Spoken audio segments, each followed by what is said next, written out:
Hello everyone, this is Sharon Fant again, and I am here to share more information with you about diabetes. And today we're going to be talking about getting off the high blood sugar merry-go-round.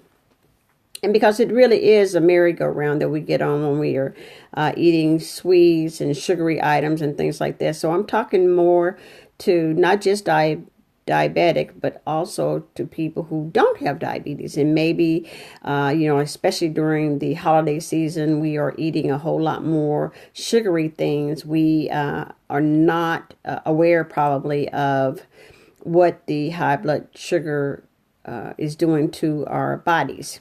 And we may be not aware that for some of us, the high blood sugars could be a sign that we are diabetic, especially if the high blood sugar does not get reduced in a normal way. So that's what we'll be talking about today. And I'm excited because it is Christmas. It is the holiday season, and I'm excited to talk about this and share with all of you. So hi, Joyce. Welcome. So today we are talking about getting off the merry-go-round, and this is not just for diabetics, but it's also for people who are not diabetics, because many of us have a habit of consuming sugary items, and it increases our blood sugar no matter whether we have diabetes or not. Our blood sugar is still increased, and our blood sugar can go high. Hi, Karen. Thank you for joining. Hi, Joyce. Thanks for listening. Okay, so let's get right into it. Oh, well, before we do that, let me formally introduce myself for those who may not know me. If you're listening to the replay and you find this video, I am Sharon Fant. I'm a registered nurse, and I've been a nurse for over 36 years, working in the healthcare industry with people with all different types of diseases and health issues, particularly people with diabetes. And I also had my own journey, if you will, with diabetes, where I was taking 4 insulin shots a day. And I found a way to, change all of that. So I have written a book about that. It's on Amazon. It's called Your Doctor is Not the Boss of You, if you want to go and check that book out. So let's go ahead and get into what I want to talk about today. So thank you, everybody, for joining me. I see a lot of people came in. So let's see who else came. So Anita and Lynette and Brad and Joseph and Jerry and Gregory, thank you for joining me today. So we're talking about getting off the merry-go-round, the high blood sugar merry-go-round, because it really is a merry-go-round. Because the major keys to supporting healthy blood sugars is that we regulate our diet and we regulate our exercise. And you probably heard this many, many times, but I thought it might be appropriate to repeat it, especially during the holiday seasons here that we're having. As you all know, our primitive ancestors, who they were physically active, they ate diets that were high in fiber and low in carbohydrates, so they didn't have to worry about high blood sugar. And however, we do, because our lifestyle is not the same as the primitive ancestors, back in the day. So we definitely have to watch our sugar intake in these days and times, because sugar actually comes in all different forms. As a matter of fact, some of the forms we already know, and that's like our desserts and our baked goods and our pastas and breads and things like that. So we definitely know that sugar is in those particular items. But many may not know that there are 85 different forms of sugar found in processed foods. Okay, so in our processed foods that we eat, when you read the label, there are, hidden sugars in there. We don't even know, because the name of it is not sugar. It is called something else. It's called dextrose and fructose and, all those names that end in the ose. Many of those are hidden sugars that we have no clue that is actually sugar. And sugar is also found in our alcohol that we drink and things like that, that is a type of sugar as well. So that would increase our blood sugar levels too. So we want to kind of watch those. Also, we already know that sugary soft drinks and sugary colas and different things like that, and fruit juices and all that, they have a high amount of sugar. Actually, 1/3 of the sugar consumption in the United States is due to sugary sodas and fruit juices and things like that. So if you do not eat processed foods, or if you do eat processed food, you still want to check the label of everything that you're eating. You want to check the label and look to see how many grams of sugar is in the things that you're eating that's processed. We're talking about those packaged foods and things like that. You want to make sure that you read the label. And this is what you're going to be looking for. You're going to look to see if there is 4 grams of sugar or less. Okay, so if it's more than 4 grams of sugar in that particular item, you may want to leave it on the shelf. Okay, you might want to not have that, especially if you have issues with having high blood sugar. And you may not even be a diabetic and you can still have high blood sugar issues. Okay, you want to skip that and maybe go and eat something else. If you find that whatever that processed food is that you're getting ready to eat has 4 grams of sugar or more, then you really don't want to eat that. So now what we want to eat though is soluble fiber.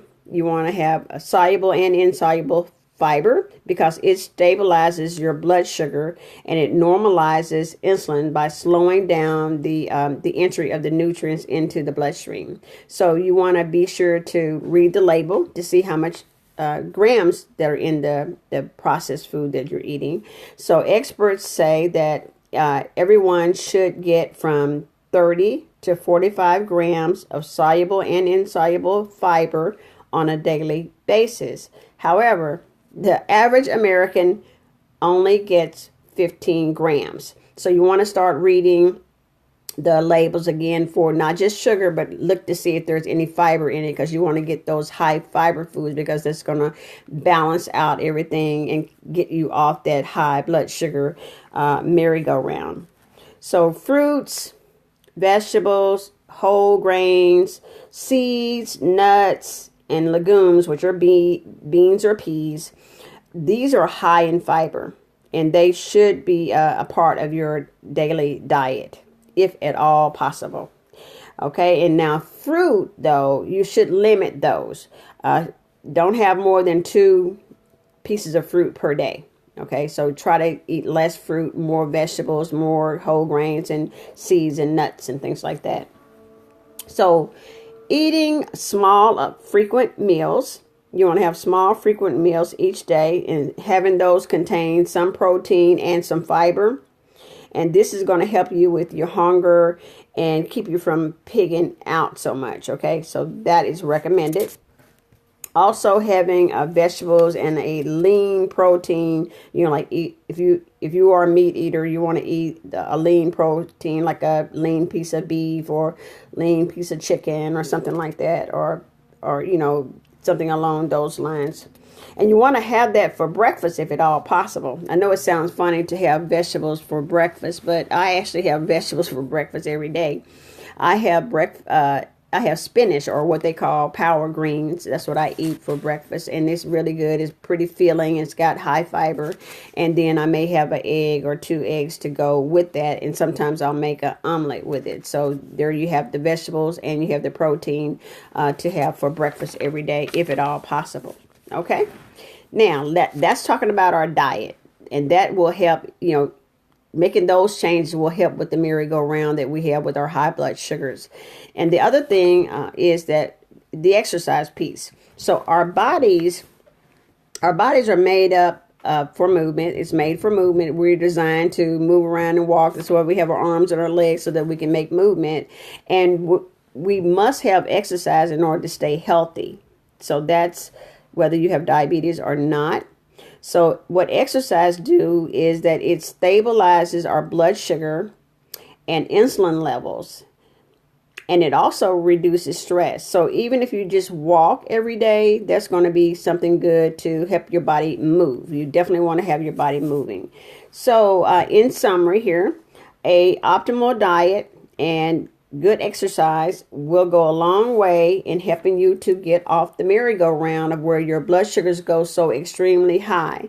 And you want to get it where your blood sugars stay stable. So you want to avoid, if at all possible, and I know that's hard to do, particularly now, during the holiday season, very, very difficult to avoid all those sugary things, especially when people, make really, really good pies and cakes and puddings and all that kind of thing. So definitely want to try to avoid those if at all possible. And this is here just as a recommendation if you want to keep your blood sugars at a normal level. And again, this is not just for diabetics that we're talking to today. We're talking to everybody so that you can avoid getting diabetes and you can keep your blood sugar stable. So that is what I wanted to share today. I want to thank everybody for joining me. We have some more people that came on, Sunny and hi, Sally. And Sally and Suzanne and Maurice. Thank you all for joining me today. And if you think that the information that I shared today about getting off the merry-go-round for high blood sugar was valuable to you, I want to ask if you would to hit the share button, hit the like button, and make a comment. In the comments, if you will, just write, let me know what sugary items it is that you have a challenge with. What is it that you just cannot get enough of and you have a problem of, getting off of it? What is your, I'm going to say sugar kryptonite, if you will. What is it that you just have a hard time turning down? So that would be interesting to know. I know for me, one of my kryptonites is ice cream. That is one of my favorite foods. But I know that it's not good for me, but yeah, it's really hard to say no for that. But I have learned to shave it back. Okay. So that is it for now. Thank y'all for watching. And I hope you all had a Merry Christmas. And hoping that you will have a Happy New Year and a safe New Year. And I will talk to you all again tomorrow. Thank you for listening. Bye-bye.